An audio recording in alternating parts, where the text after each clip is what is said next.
Hello, and welcome to episode 87 of the Inventive Marketing Club. We're here every week to help you build a better marketing strategy. On this week, we're looking at the power of persuasive words within your marketing, really, and using them to help you generate sales. To help us do this, we've got Heidi Chamberlain-Jones, who's joined us a number of times before.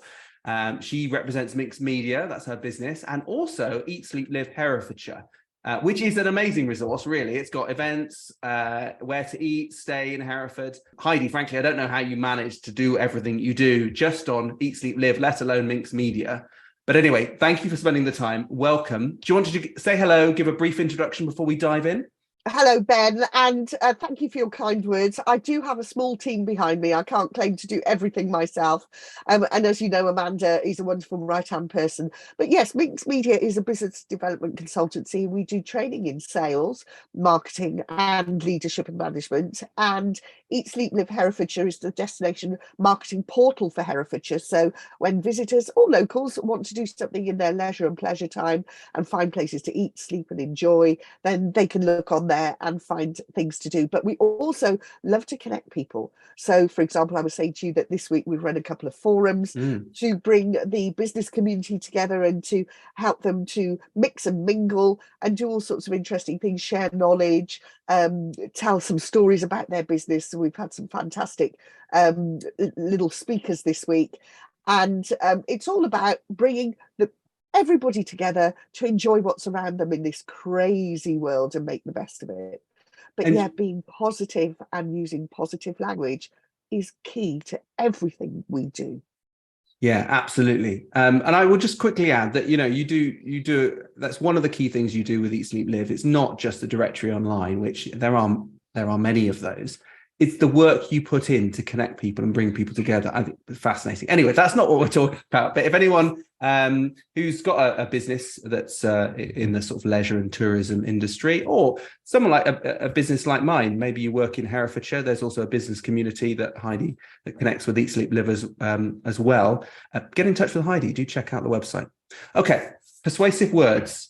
I talk a lot. I do one of these webinars every week. I'm talking to clients a lot online. So I do think about the words I use a lot, but I don't do a lot of writing, especially copywriting when it comes to websites or adverts. And I personally find that hard in terms of trying to think about what emotion I'm trying to create in the person who's reading it or looking at what I've created, or what language I use, even what type of emotion I want to create, what the outcome is. I know the overall idea and what I should be doing, but when it comes down to picking the right word, picking the right emotion, I find that hard. So I thought it'd be great to talk to you about this. Are you able to give us a little overview of how important it is to use persuasive words, all the right words in sales copy? Yeah, well, thanks, Ben. My life has been spent copywriting as a publisher by trade. As you know, I used to own... That's when we met, yeah. Yes, I met your lovely wife through that. I used to own a string of county magazine titles, those glossy coffee table ones. And you look at all these different things that are in the marketplace, and you look at different types of books, different types of publications, and they'll all speak to us in a different language. So if we're looking for something like a research or a resource platform or a tool for that, we need it to speak to us in a different language to if we're looking for something for leisure or pleasure or different sorts of information or fiction. So the world of literature itself speaks to you in so many different ways. Now, you think of how that captures one person. Your interest might be looking for technical information. One week might be looking for something to do with a hobby you've got, another week, so you'll look in a different way. You might be into a really good book because you might be into spy novels, I don't know. So one person is reading various different words and tools in so many different ways. So it's how do you resonate with those people? Now, it's the old adage in marketing. It's who is your target audience for what you're trying to convey. And it would be the same with sales. So let's say you've got a motor car website